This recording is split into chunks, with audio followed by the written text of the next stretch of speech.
আমি সবসময় একটি কবিতাকে অলিখিত রেখে দিই। অলিখিত কবিতার সংখ্যা যখন মোট 2টোতে দাঁড়ায়, তখন আমি অলিখিত প্রথম কবিতাটি লিখে ফেলি। দ্বিতীয়টি তখন রূপান্তরিত হয় অলিখিত প্রথম কবিতায়। শিকারী পাখির মতো সে তখন ওত পেতে বসে নতুন কবিতা না পাওয়া পর্যন্ত।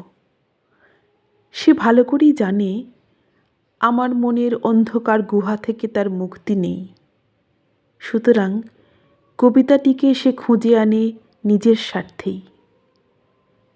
মৎস্য শিকারীরা ছোট মাছ দিয়ে বড় মাছ শিকার করে, পাখি শিকারীরা পালা পাখি দিয়ে ধরে আনে বন্য পাখিকে।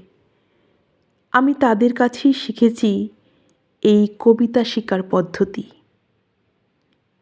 আমার একটি কবিতা চিরকালই অলিখিত থেকে যাবে। আমি থাকব না।